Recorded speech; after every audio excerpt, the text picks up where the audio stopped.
লাগে, রোজা রাখলে টাকা লাগে লাগে না, যাকাত দিলে টাকা লাগে, কিন্তু কষ্ট হয় না।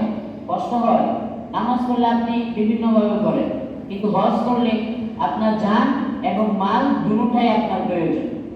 যার জন্যই যেমন মনে করেন এক ব্যক্তির উপর নামাজ ফরজ হয়েছে, সে নামাজ পড়তে পারে। এই ব্যক্তি চাইলে নামাজ কাজা হয়, কিন্তু এই কাজা নামাজ যে কোনো সময় পড়তে পারে। কিন্তু হজ হজ এমন একটা জিনিস যেটা যে কোনো সময় আপনি আদায় করতে পারবেন না। পারবেন? বছরে এই 5 দিন বা এই 3 মাসের মধ্যে, জিলহজ মাসের এই 5 দিনের মধ্যে, জিলহজ মাসের শেষ দশকের দিন, এই 5 দিন আপনার ওই হজ সম্পূর্ণ করতে হবে। আপনার উপর হজ ফরজ করা হয়েছে প্রতি বছরে এই একদিন। আপনি এই একদিন সম্পূর্ণ করতে গিয়ে আপনার কয়েকদিন সময় লাগে। হজ কিন্তু একদিনই হয়েছে, তো এটা আঞ্জাম দিতে যায় 5 দিন সময় লাগে। তো আপনি এই সময়টা বছরে একদিনই পাবেন, আর এই বছরে একদিনই আপনার উপর হজ ফরজ হয়। তাছাড়া নামাজ আপনি যে কোনো সময় আপনি আদায় করতে পারবেন। আপনার নামাজ কাজা হয়েছে, আপনি আদায় করে নিতে পারবেন যে কোনো সময়। পারবেন না? নামাজের মাত্র সময় ব্যতীত বাদ দিয়ে আপনি যে কোনো সময় যে কয়েক ওয়াক্ত নামাজ আপনি ফরজ, এই ফরজ নামাজের কাজ আপনি আদায় করে নিতে পারবেন, কিন্তু হজের কাজ আপনি আদায় করে নিতে পারবেন পারবেন না। আপনার যখন যেই সময় আপনার কাছে টাকা হবে এবং সফরের যাত্রা নিরাপদ হবে, আপনার কাছে যাতায়াতের যে খরচ আছে এই খরচ আপনার কাছে হবে, তখনই কি আপনার উপর জাকাত খরচ করা কি খরচ হয়ে যায়। এটা বিবাহের আগে হোক, বিবাহের পরে হোক।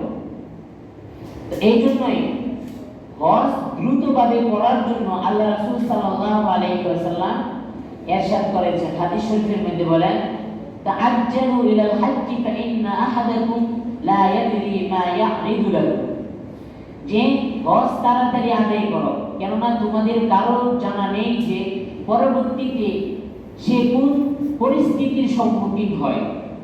আপনার কি জানা আছে আপনার উপর এখন হজ ফরজ হয়ে গেছে? আপনি আপনার আপনার এখন টার্গেট হলো এই বছরে এই মুহূর্তে আপনি হজের জন্য প্রস্তুতি গ্রহণ করা। এখন হজ করতে যত টাকা লাগে, মূলত হজ কাজের উপর কখন ফরজ হয় এই বিষয়টা আমরা জানার চেষ্টা করি। আপনি মনে করেন এখন হজ করতে কত টাকা লাগে, আপনার কাছে যদি এই পরিমাণ টাকা মজুদ থাকে, আপনি আপনার পরিবারকে খরচ বহন করতে, হজ করতে যতদিন সময় লাগে এতদিন সময় আপনি আপনার পরিবার চলতে পারবে, এমন টাকাও আছে, কোনো সমস্যা হবে না। এবং এটা বাকি রেখে আপনি আপনার পরিবারের টাকা বাকি রেখে তাদের যতদিন আপনার হজের সময় লাগে এতদিন তারা চলতে পারবে, এমন টাকা রেখে আপনার কাছে এই হজের যাত্রা শেষ সম্পূর্ণ হওয়ার যতগুলো টাকা লাগে এতটুকু টাকা যদি আপনার কাছে থাকে, তাহলে আপনার উপর হজ খরচ।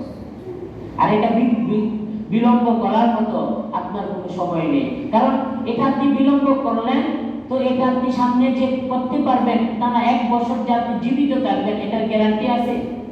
গ্যারান্টি আছে? গ্যারান্টি নেই। আমাদের দেশে প্রচলিত অনেকগুলো ভুল আছে, যেগুলোর মধ্যে আমরা নিজেকে বিভ্রান্তির মধ্যে রেখে দিয়েছি। যেরকম অনেক ধরনের ব্যবসায়ীরা বা চাকরিজীবীরা বলে যে আমরা রিটায়ার প্রাপ্ত হয়ে নেই বা একটু অবসর সময় হোক তারপরে হজ করে ফেলব।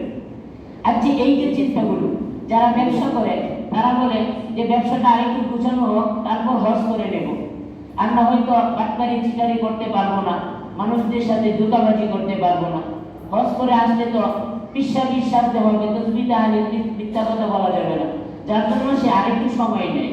তো এভাবে দেখতে দেখতে অনেক সময় চলে যায়। আবার অনেকে মনে করে যে যৌবনকালে আবার কিসের ভয়, এখন টাকা কামাই রুজি করব, ঘর বাড়ি করব, বিয়ে শাদী করব, ছেলে মেয়েকে বিবাহ শাদী দিব, এই যে চিন্তা ভাবনা, এগুলো কি সম্পূর্ণ কি অযৌক্তিক, সম্পূর্ণ ভুল ধারণা। তো আবার কিছু শ্রেণীর মানুষ আছে যারা চিন্তা করে যে এই সময় তো হজ করার প্রয়োজন নেই, এখন ছেলে মেয়ে আছে তাদেরকে বিয়ে শাদী দিতে হবে, নিজে বিয়ে শাদী করতে হবে, বা ছেলে মেয়েদেরকে বিয়ে শাদী দিয়ে তারপর আসে না বুড়ো হয়ে কুচু হয়ে তারপরে বিয়ে শাদীর মধ্যে যাবে। অথচ আল্লাহ রাসূল সাল্লাল্লাহু আলাইহি ওয়াসাল্লাম বলেন, আল হাজ্জু আল আজ্জু, যে হজ হলো কষ্টকর, যেটা আপনি বৃদ্ধ বয়সে কি করবেন না, পারবেন না। হজের কাজ সম্পূর্ণ